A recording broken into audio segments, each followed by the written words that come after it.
Bonjour à toutes et à tous, je suis René Pelletier.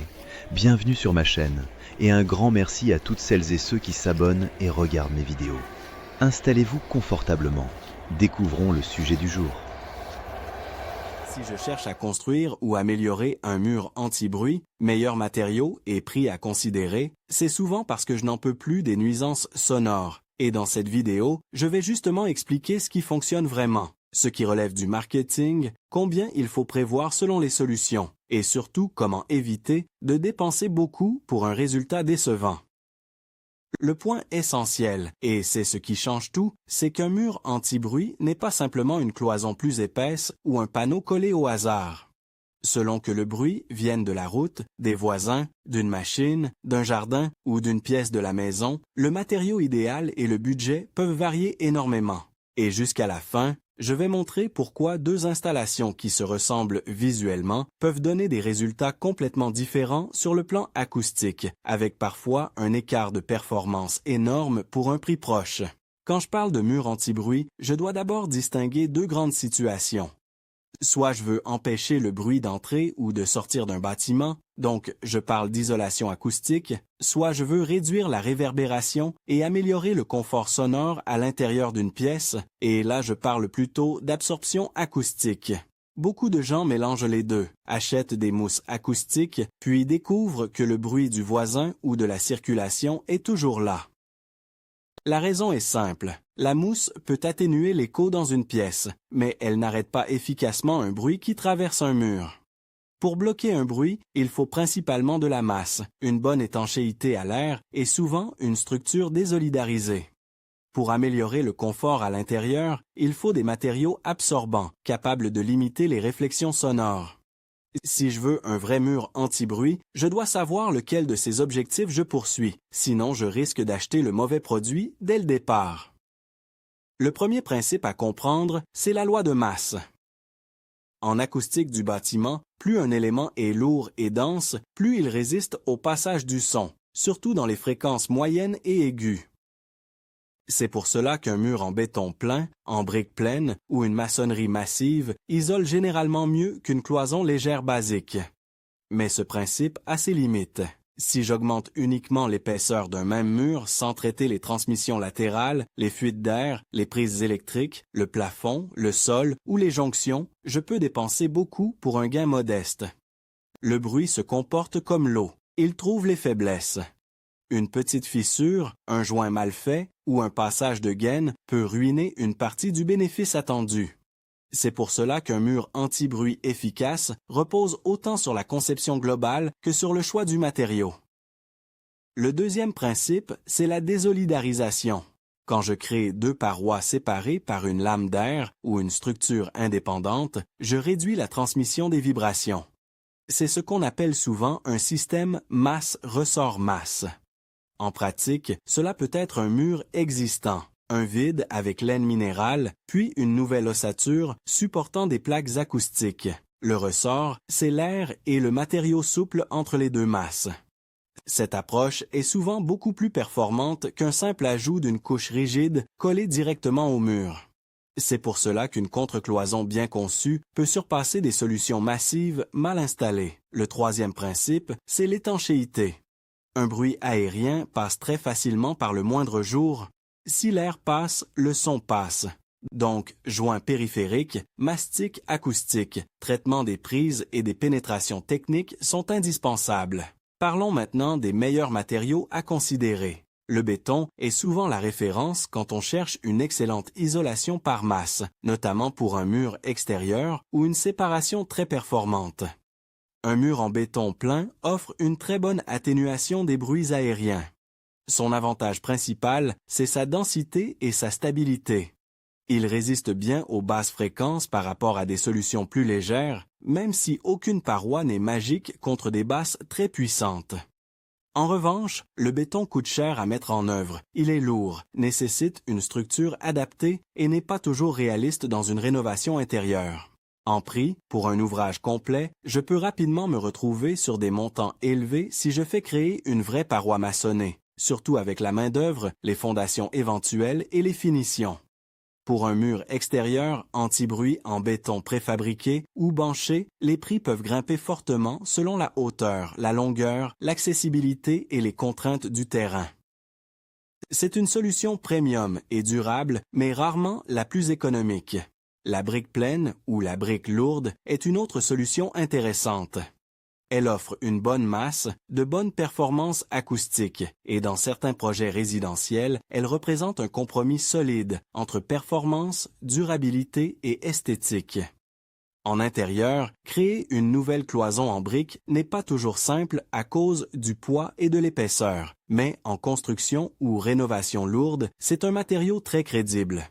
Le prix est généralement inférieur ou comparable à certaines solutions maçonnées haut de gamme, mais la pose et les finitions font vite monter le budget.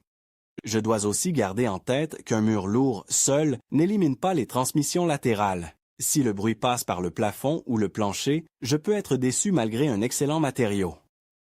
Le parpaing est souvent choisi pour son coût plus accessible. En acoustique, tout dépend de sa densité, de son épaisseur et de la manière dont il est mis en œuvre. Un parpaing creux standard n'est pas automatiquement un champion de l'isolation phonique.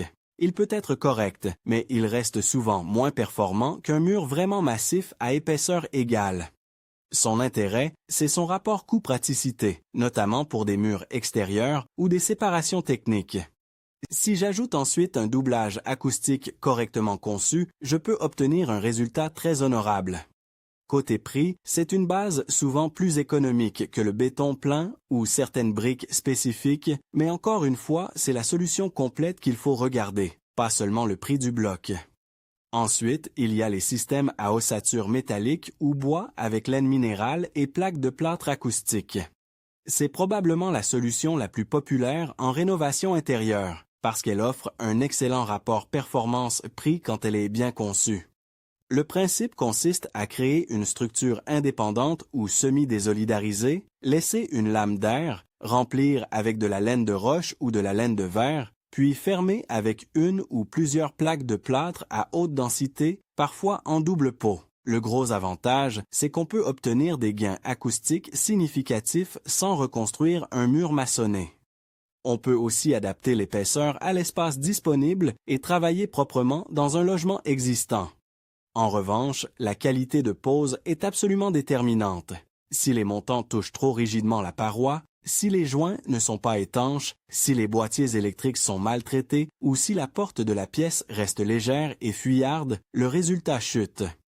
La laine de roche mérite une attention particulière, car c'est un des matériaux les plus recommandés en acoustique. Elle n'isole pas le bruit par masse à elle seule, mais elle améliore fortement le comportement d'une cloison en réduisant les résonances dans la cavité. Sa densité, sa stabilité et sa tenue au feu en font un excellent choix pour les contre-cloisons et faux plafonds acoustiques. La laine de verre peut aussi être utilisée et peut donner de bons résultats, souvent à un prix un peu plus doux, mais la laine de roche est fréquemment préférée pour les applications acoustiques exigeantes. Il faut bien comprendre que remplir une cloison avec de la laine minérale ne suffit pas si les parements sont trop légers ou la structure mal pensée. La laine est un composant d'un système, pas une solution miracle seule. Les plaques de plâtre acoustique sont également très intéressantes. Elles sont plus denses que des plaques standards, parfois associées à des formulations spécifiques, et elles améliorent l'affaiblissement acoustique de la cloison. Une double ou triple couche bien posée, avec joints décalés, peut faire une vraie différence. Certains ajoutent aussi des membranes acoustiques lourdes entre les plaques ou derrière le parement. Ces membranes, souvent en vinyle chargé ou matériaux équivalents, apportent de la masse sans trop augmenter l'épaisseur. Elles peuvent être utiles quand je manque de place, mais leur coût est plus élevé que des solutions classiques, et leur efficacité dépend encore une fois de la composition complète de la paroi. Si je compare le prix par décibel réellement gagné, elles ne sont pas toujours le meilleur investissement dans tous les cas. Elles deviennent surtout pertinentes dans des configurations contraintes où chaque centimètre compte. Le liège est souvent cité pour ses qualités naturelles, thermiques et son confort global. En acoustique, il a des atouts, notamment pour réduire certains bruits d'impact ou comme complément dans des systèmes multicouches, mais il ne faut pas le surestimer pour bloquer à lui seul un bruit aérien important. Beaucoup imaginent qu'un panneau de liège collé au mur suffira à couper les voies ou la circulation. En réalité, son effet sera généralement limité sur l'isolation d'un mur séparatif si le reste du système n'est pas conçu pour cela. Le liège peut être intéressant pour des projets écologiques, pour améliorer un peu le confort et dans certaines combinaisons techniques, mais si mon objectif est une forte atténuation d'un voisin bruyant, je vais le considérer comme un complément, pas comme le cœur du mur anti-bruit. Les mousses acoustiques, quant à elles, sont probablement les matériaux les plus mal compris. Elles ont leur utilité pour traiter l'écho, la réverbération et parfois rendre une pièce plus agréable pour la voix, la vidéo ou la musique. Mais coller de la mousse pyramidale ou alvéolée sur un mur n'empêchera pas efficacement le bruit de traverser ce mur. Si j'enregistre dans une pièce et que je veux un son plus sec, c'est utile. Si je veux arrêter la télévision du voisin, ce n'est pas la bonne réponse. Leur prix peut sembler attractif, mais dans le cadre d'un vrai mur anti-bruit, ce n'est pas là que je mets mon budget prioritaire. Pour un usage extérieur, les panneaux acoustiques de jardin, barrières anti-bruit en bois composite, en béton, en métal avec absorbant interne ou en matériaux recyclés peuvent être pertinents. Là, le sujet devient un peu différent parce que le bruit en extérieur dépend énormément de la ligne de vue entre la source et la zone à protéger. Un mur extérieur anti-bruit est d'autant plus efficace qu'il est haut, continu, étanche et placé au bon endroit. S'il y a un passage d'air important dessous, des ouvertures latérales ou une hauteur insuffisante, le son contourne l'obstacle. Les meilleurs matériaux extérieurs combinent souvent masse, résistance aux intempéries et parfois face absorbante pour limiter les réflexions. Le béton et certains panneaux techniques restent excellents, mais le bois bien conçu peut aussi donner de bons résultats, à condition d'avoir assez de masse et une construction sans fuite. Un simple claustrat décoratif, même joli, n'est pas un mur anti-bruit performant. Venons-en à la question du prix, qui intéresse toujours beaucoup. Je préfère raisonner en fourchette, car le coût réel dépend de la région, de la marque, de l'épaisseur, de la main-d'œuvre, de la difficulté du chantier et du niveau de performance recherché. Pour une amélioration intérieure simple, avec une contre-cloison acoustique sur ossature, laine minérale et plaques phoniques, je peux être sur un budget modéré à intermédiaire au mètre carré, avec de grosses différences entre l'auto-installation et la pose professionnelle. Si je fais les travaux moi-même et que je maîtrise bien les détails, les matériaux peuvent rester relativement accessibles. En revanche, avec pose professionnelle, préparation, joints acoustiques, reprise de prise et finition peinture, la facture monte assez vite. Sur des solutions plus renforcées, avec double pot, membrane lourde ou désolidarisation avancée, le prix augmente, mais le gain peut être réellement perceptible si le besoin est sérieux. Pour un mur maçonné neuf, en briques ou en béton, le prix au mètre carré est souvent plus élevé, surtout si on inclut toute la chaîne de travaux. Ce n'est pas seulement le matériau brut qui compte, mais aussi la mise en œuvre, les charges structurelles, les fondations éventuelles, l'enduit, les raccords et parfois les autorisations. Pour un mur anti-bruit extérieur, le budget peut varier du raisonnable au très élevé selon la hauteur et la technicité. Un petit écran acoustique de jardin correctement posé n'a rien à voir avec une barrière de plusieurs mètres pensée contre le trafic routier. Il faut aussi intégrer l'entretien, la durabilité et l'esthétique, car un mur extérieur reste très visible. Si je cherche le meilleur rapport qualité-prix en intérieur contre des voix, une télévision, des bruits domestiques ou un voisin bruyant, la solution la plus souvent pertinente reste une contre-cloison désolidarisée avec laine de roche et plaques acoustiques en double pot, accompagnée d'un traitement rigoureux des points faibles. C'est rarement la solution la plus mince, mais c'est souvent celle qui offre le meilleur équilibre entre coût, faisabilité et performance. Si mon problème concerne surtout des basses très marquées, par exemple un caisson de basse ou de la musique amplifiée, il faut être lucide. Les basses fréquences sont les plus difficiles et les plus coûteuses à traiter. Dans ce cas, il faut plus de masse, plus de désolidarisation, parfois travailler aussi le plafond et le sol, et les gains deviennent plus chers à mesure qu'on veut approcher un très haut niveau d'isolation. Je dois aussi parler des erreurs fréquentes qui font perdre de l'argent. La première, c'est de ne traiter qu'un seul mur, alors que le bruit passe aussi par les parois latérales, le plafond ou le plancher. Si je suis en appartement, le son peut contourner l'obstacle par les structures du bâtiment. La deuxième erreur, c'est de négliger la porte et la fenêtre. Je peux avoir un mur très performant, mais si la porte est creuse ou la fenêtre ancienne, le point faible dominera. La troisième erreur, c'est de croire qu'un matériau mince, léger et présenté comme révolutionnaire remplacera un vrai système acoustique. En pratique, les promesses commerciales sont souvent très optimistes. La quatrième erreur, c'est une mauvaise pose.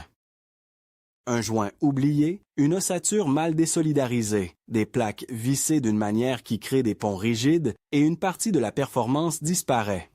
Quand j'évalue quel matériau choisir, je me pose donc plusieurs questions très concrètes. Quel est le type de bruit exact? Est-ce un bruit aérien, comme des voix, une télé, une circulation, ou un bruit d'impact, comme des pas, des chocs, une machine qui vibre? Quelle place ai-je disponible? Quel est mon budget réel? Pause comprise.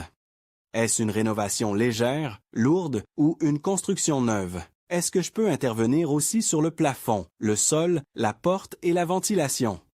Parce qu'un mur anti-bruit isolé dans un ensemble maltraité peut être frustrant. À l'inverse, un système bien pensé, même sans matériaux ultra luxueux, peut transformer le confort de manière spectaculaire. Pour les petits budgets, la meilleure stratégie n'est pas forcément d'acheter des produits gadgets, mais de cibler intelligemment les faiblesses. Étanchéifier les joints, améliorer une porte, poser une contre-cloison simple mais correcte sur le mur le plus exposé, ajouter des rideaux épais pour le confort perçu et traiter les points de fuite peuvent déjà améliorer sensiblement la situation. Je ne dis pas que cela donnera un silence absolu, mais le gain ressenti peut être important. Pour les budgets intermédiaires, je vise souvent une vraie contre-cloison acoustique complète. Pour les budgets élevés ou les besoins exigeants, je m'oriente vers des systèmes lourds, désolidarisés, multicouches, avec éventuellement intervention globale sur l'enveloppe de la pièce. Il est aussi important de comprendre que le prix d'un mur anti-bruit ne doit pas être jugé uniquement au coût d'achat, mais au coût par résultat utile. Si je dépense peu dans une solution inefficace, c'est cher payé. Si je dépense davantage dans une solution qui me fait gagner un confort durable, un meilleur sommeil, une meilleure concentration ou une meilleure confidentialité, c'est souvent un meilleur investissement.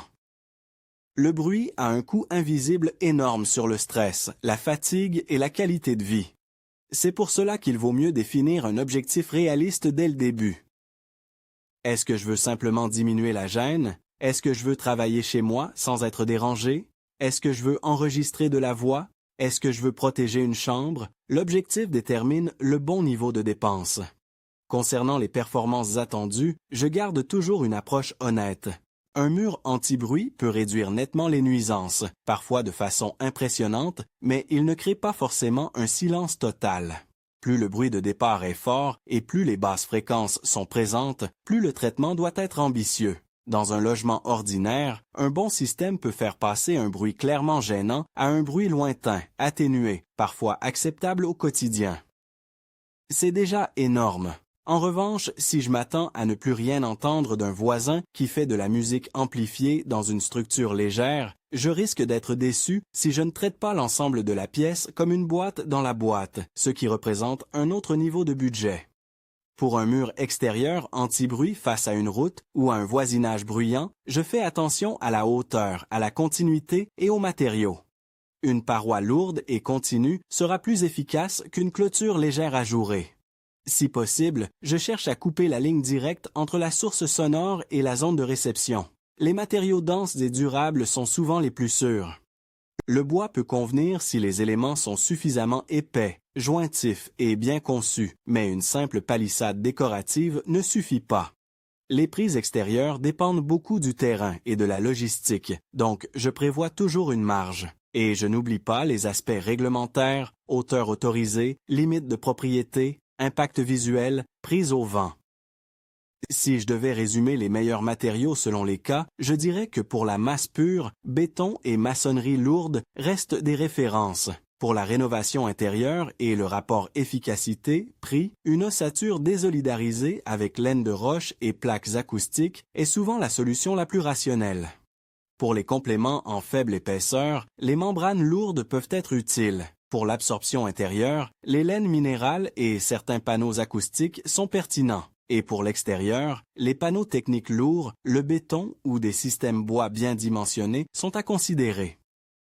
En revanche, les mousses seules, les panneaux trop minces vendus comme miracles et les solutions purement décoratives ne doivent pas être confondus avec un vrai mur anti-bruit.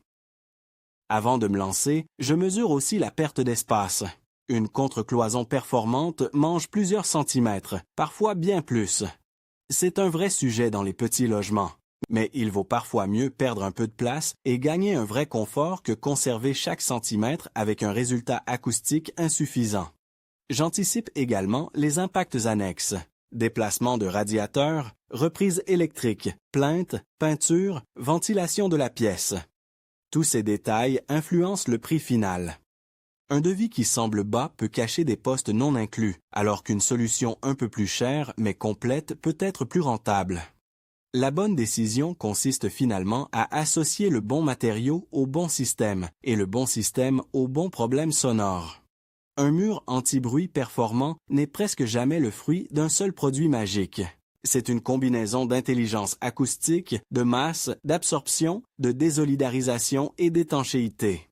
Si je comprends cela, je fais déjà mieux que la majorité des achats impulsifs.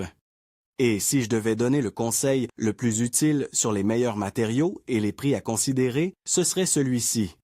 Je ne compare pas seulement des matériaux entre eux, je compare des solutions complètes avec un objectif précis. C'est comme ça que j'évite les déceptions, que je maîtrise mon budget et que j'obtiens un résultat réellement audible au quotidien. Au moment de choisir, je garde donc une logique simple. Si je veux quelque chose de très robuste et durable, surtout en extérieur ou en construction lourde, je regarde d'abord les solutions maçonnées et bétonnées, en acceptant un prix plus élevé. Si je suis en rénovation intérieure et que je cherche l'efficacité la plus réaliste pour mon argent, je privilégie une contre-cloison bien pensée à base de laine de roche et de plaques phoniques, avec pose soignée. Si je manque de place, j'étudie des systèmes multicouches plus techniques, mais je vérifie toujours si le coût supplémentaire vaut vraiment le gain. Et si mon objectif est seulement d'améliorer l'acoustique de la pièce, je ne me trompe pas de famille de produits. Je traite la réverbération avec des absorbants, sans croire que cela remplacera l'isolation. C'est cette distinction qui permet de construire un vrai mur anti-bruit efficace, adapté à mon besoin et cohérent avec le prix que je suis prêt à investir.